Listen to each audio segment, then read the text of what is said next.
प्रदीप गुलिया जी हैं, राव दान सिंह जी हैं, प्रदीप भाई हैं और जिला कांग्रेस कमेटी के सब सदस्य यहाँ पर मौजूद हैं। और ये आज हम सब एकत्रित होकर उपायुक्त महोदय को एक ज्ञापन सौंपने जा रहे हैं। पूरे भिवानी ज़िले में जल भराव की स्थिति बहुत भयानक बनी हुई है। तोशाम हलके में, भिवानीखेड़ा हलके में, भिवानी हलके में हर जगह जल भराव की स्थिति है। सागबंड गांव का जो हाल है आप अच्छे से जानते हैं। इतना समय हो गया वहाँ से पानी नहीं निकल पा रहा। गांव के लिए बहुत ही खतरे की स्थिति बनी हुई है, घरों में पानी घुसा हुआ है। तो हम कुछ मांग लेकर हम उपायुक्त महोदय के पास जा रहे हैं, जिसमें सबसे पहली ये है कि इस समय एक विशेष गिरदावरी की ज़रूरत है।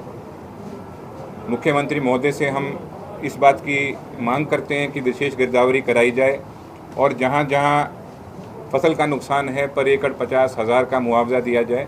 और साथ के साथ में ये इस बात को मन में रखते हुए, ध्यान में रखते हुए, जहन में रखते हुए कि अगली फसल भी बोना बिल्कुल नामुमकिन हो गया है, आगे और ज़्यादा इस चीज़ का मुआवजा देना ज़रूरी है, क्योंकि इस समय बहुत ही विपरीत परिस्थितियों के बीच किसान हमारा गुजर रहा है।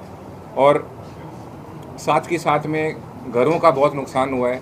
अगर हम कलिंगा में उस इंसिडेंट की बात करें जहाँ पे 3 छोटी बच्चियों की जान गई है, एक छोटा सा बच्चा है वो चोटिल हुआ है और माँ बाप की स्थिति ऐसी हो गई है कि वो शायद अब दोबारा मजदूरी ना कर पाएँ। तो हम उनके लिए सरकारी नौकरी की भी मांग करते हैं। और साथ के साथ में जब इतना जल भराव होता है तो महामारी का भी एक डर बना रहता है। तो हम अभी से सचेत करना चाहते हैं एडमिनिस्ट्रेशन को, प्रशासन को, कि सारी पुख्ता इस चीज़ का इंतज़ाम किया जाए कि किसी प्रकार की कोई महामारी ना बन पाए। और ये सिर्फ आज के दिन की बात है, इस समय तुरंत प्रभाव से जो काम करना है उसकी बात है। हम भिवानी ज़िले के लिए एक विशेष पैकेज भी हम सब मांग रहे हैं, जिससे यहाँ की जो ड्रेनेज है, नाले हैं, उन सब को एक आधुनिक तरीके से आज के हिसाब से जैसा एक होना चाहिए इलाके में, वैसे उसी तरीके से तैयार किया जाए, प्लान किया जाए। जो इस समय नाले टूट गए उनको एकदम से तुरंत प्रभाव से ठीक किया जाए। और साथ के साथ में जो कहीं कच्चे हो रखे हैं नाले कोई, उनको और मजबूत किया जाए। ये सब मांगे हैं जिनको लेकर हम उपायुक्त महोदय से मिलेंगे। सर, आपके भिवानी में जो है कितने एकड़ फसल जलमग्न हुई है, कितने घरों को नुकसान हुआ, कितने पशुधन को आप लोगों ने विश्लेषण किया है, कितना नुकसान आप लोग मान के चलते? ये तो इंद्रवेश ऐसा है भैया, अभी तो नुकसान होता चल रहा है। अगर आप बात करें तो कम से कम नहीं तो 15,000 एकड़ की फसल तो ख़राब हो चुकी है। हाँ, ये सिर्फ तोशाम हल्के की बता रहा हूँ, साथ में भिवानीखेड़ा में भी लगभग इतना ही आप मान के चलो। और इसीलिए हम ये मांग कर रहे हैं कि उपायुक्त महोदय की निगरानी में इसकी विशेष गिरदावरी होनी चाहिए। और ये पोर्टल वाले सिस्टम से नहीं, वहाँ पर अधिकारी खुद जाकर और जो सर्वे करें, और वो भी सिर्फ जो किसान संगठन हैं उनके और गांव के जो मौजूद आदमी हैं उनको साथ लेकर इस चीज़ का आपको गिरदावरी करनी चाहिए, ताकि सब इस चीज़ से संतुष्ट हों। क्योंकि ये इस समय एक आपदा का समय है और आपदा सरकार को घोषित कर देनी चाहिए। आज ये हमारा सौभाग्य है कि आपके माध्यम से हम हमारे भाई प्रदीप जी के इस कार्यालय में हमें पहुंचने का अवसर मिला। इसके साथ में हमारे नवनियुक्त जो डीसीसी के प्रेसिडेंट हैं भाई अनिरुद्ध जी, सिटी के प्रेसिडेंट जो हैं भाई प्रदीप जी, पूर्व अध्यक्ष जो है हमारे संदीप जी, एक हमारे राजेंद्र धानक जी भी जिनकी अपॉइंटमेंट की गई है, वो हमारे कृष्ण जी जो जिला परिषद के चेयरमैन के वो हैं, हाँ, और देवराज जी, हाँ, फिर बहन जी, सारे सभी सम्मानित साथियों, हाँ, बाकी आप, हाँ, ईश्वर प्रधान जी, संदीप सिंह तंवर जी बता दिया मैंने, और बाकी कोई रह जाए तो मेरी तरफ से माफ़ी चाहते हुए।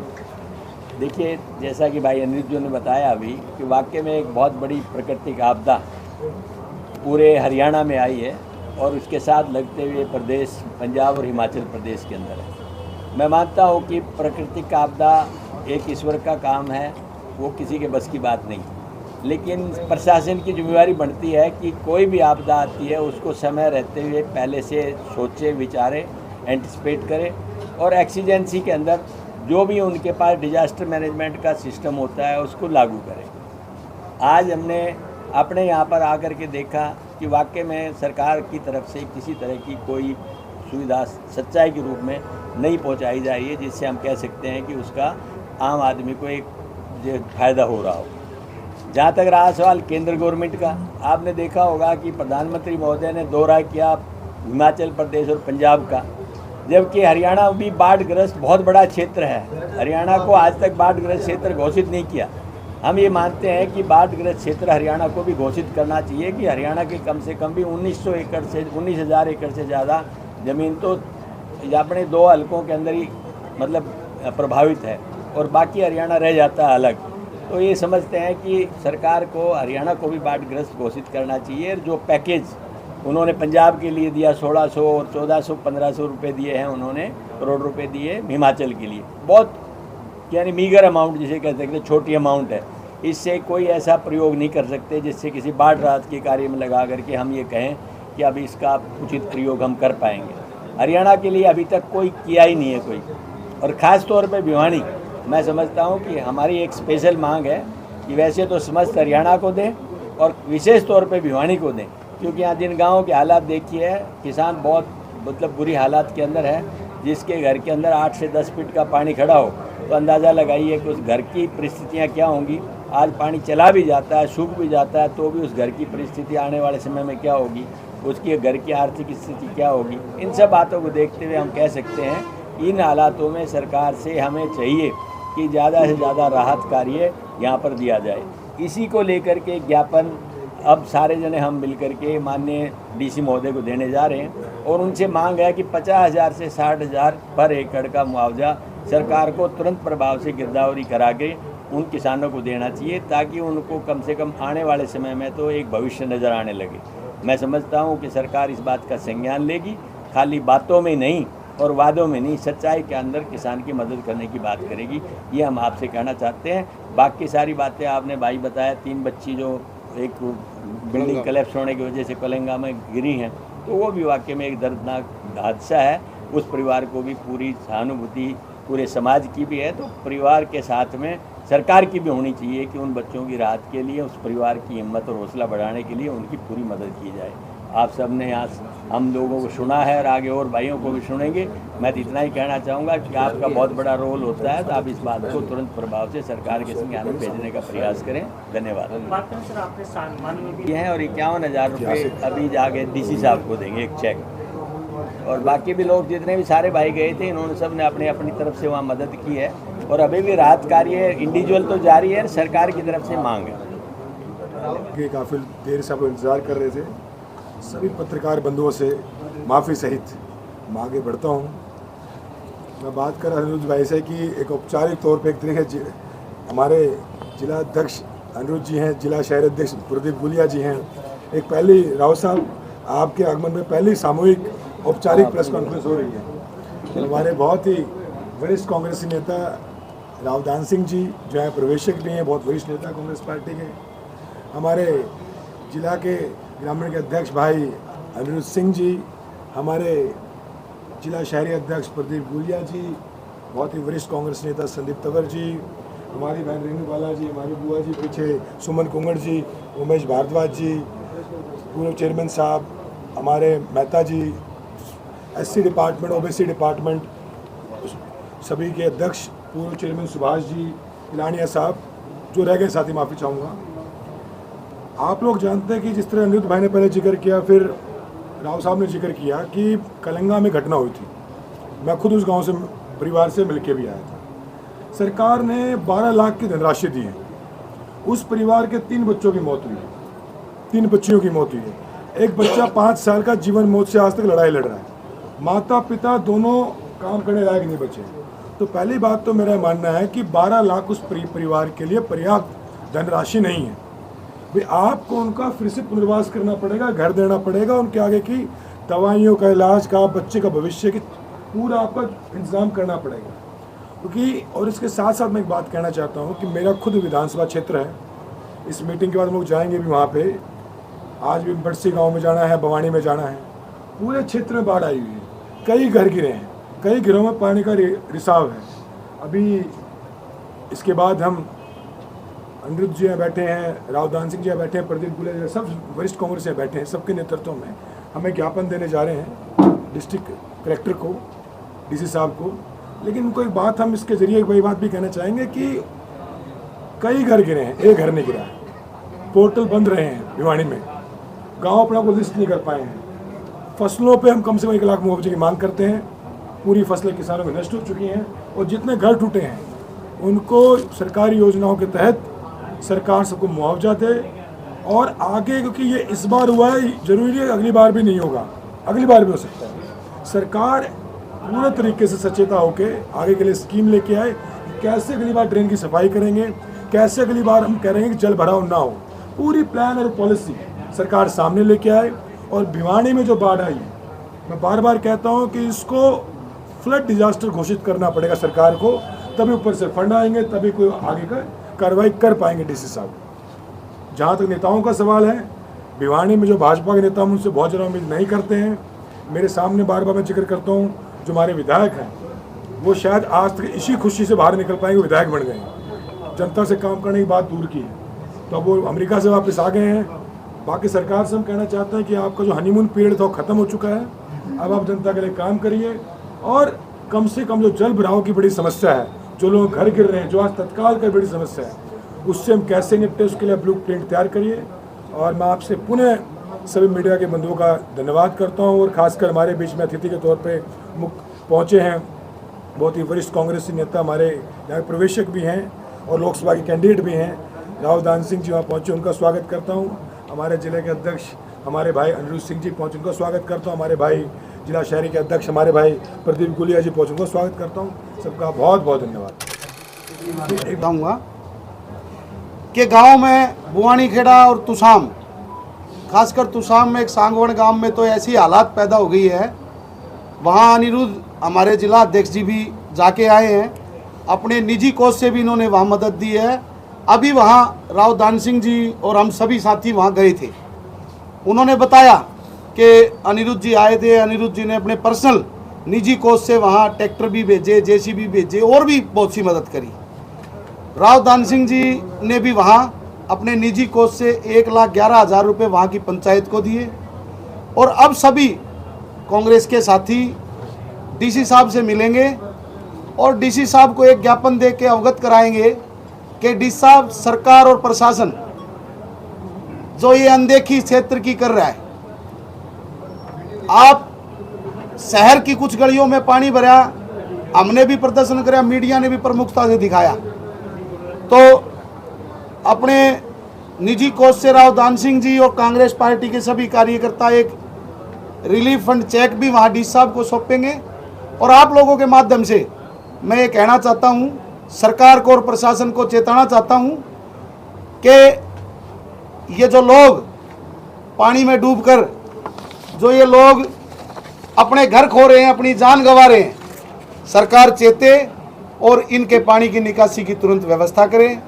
आप सभी पत्रकार साथी यहाँ इतनी देर से बैठे हैं, हम आपका धन्यवाद करते हैं, और जितने भी हमारे कांग्रेस के नेता और साथी कार्यकर्ता यहाँ आए हैं, सबका यहाँ भिवानी में बहुत बहुत स्वागत करते हैं। धन्यवाद आपको। ही सबसे पहले अगर पूरे हरियाणा की हम बात करें तो पहला पैकेज 5,000 करोड़ का आना चाहिए, और उसके बाद में फिर जो लगे, सरकार को लगे कि अगर कम है तो और उनको सरकार से मांग करनी चाहिए। पर इस समय सारी जगह अगर जल भराव अगर हम देखें तो 5,000 करोड़ की कम से कम हमें हरियाणा को पैकेज चाहिए।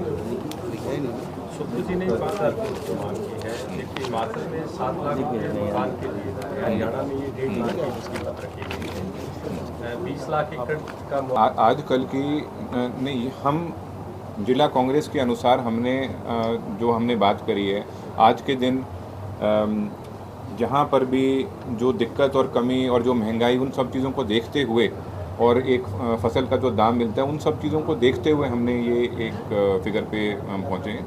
हम अगर सरकार इससे ज़्यादा देना चाहे तो सब स्वागत ही करेंगे उसका। आप कह रहे थे कुछ नहीं है, बट हम ये मांग 50,000 और 60,000 की मिनिमम पर एकड़ की कर रहे हैं, तो उससे एस्टिमेट ले सकते हैं आप, जो भी गिरदावरी में आएगा डैमेज उसको मल्टीप्लाई करके जो भी सरकार उसको उचित समझती है उसका मुआवजा दे दे। हरियाणा पैकेज की बात करें, जैसे हिमाचल पंजाब को दिया, इस तरह हरियाणा को कांग्रेस की पंजाब ने 20,000 करोड़ मांगा है, उनका बहुत ज़्यादा नुकसान हुआ है, उससे थोड़ा कम हमारा हुआ है, तो 20 से आधा कर दें आप, उससे थोड़ा छोटा प्रदेश है हमारा। हरियाणा प्रदेश अध्यक्ष कब तक घोषित हो जाएंगे राव साहब?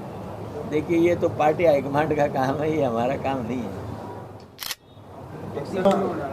भारत जब आज़ाद हुआ तो नेहरू जी के आदर्शों पे एक नया देश बना, गांधी जी ने नया देश बना, हर आवाज़ को जगह दी। और भारत के आसपास जितने भी राष्ट्र हैं, नेपाल हो, बांग्लादेश हो, श्रीलंका हो, पाकिस्तान हो, सब फेल्ड नेशन हो चुके हैं, क्योंकि भारत गांधी जी के सिद्धांतों पर टिका है, इसलिए भारत भारत है सही। और भारत में किसी तानाशाही की ना कभी चलेगी ना चलेगी। इस बार एक नेता ने कहा था 400 पार होंगे, तो जनता ने उसको भी दिखा दिया आपको 400 पार नहीं होने देंगे। देश का लोकतंत्र बड़ा मजबूत है और ये देश ऐसे आगे बढ़ेगा और बहुत जल्द अगली बार सत्ता परिवर्तन देखने को मिलेगा। राव साहब प्रदेश हाईकमांड ने फैसला करना है, उसका किसी को नहीं पता कौन दौड़ में कौन नहीं पार्टी है। मोहर लगा देगी, जिसको पार्टी मोहर लगा देगी वही सम्मानित अध्यक्ष होगा। हो गया साथियों? मुद्दा है। मैं एक बात कहना चाहता हूँ, इस देश में जो एपिक नंबर है, जो एपिक आईडी आई थी, पहली बार TN शेषन जी ने अनाउंस की थी कि हम फोटो आईडी देंगे, और वो देश में बहुत बड़ा रिवॉल्यूशन था। एक इंटरेस्टिंग बात बताता हूँ, तब के तत्कालीन प्रधानमंत्री थे कांग्रेस पार्टी से PV नरसिम्हा राव जी, उन्होंने मना कर दिया था कि हम इतना फंड आपको एलोकेट नहीं कर सकते।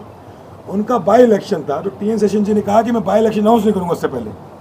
तो उसके बाद इतनी लड़ाई के बाद देश में आधार जो epic card, election electoral card, वो आया।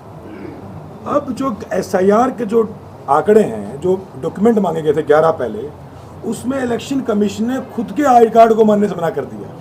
भाई आप कह रहे हो जो आप 11 जो आपको दस्तावेज चाहिए किसी की SIR के बाद वोट के लिए, जो आई कार्ड आपने खुद इशू किया उसको मानने से मना कर रहे हो, ये बहुत बड़ी दुर्भाग्य की बात है।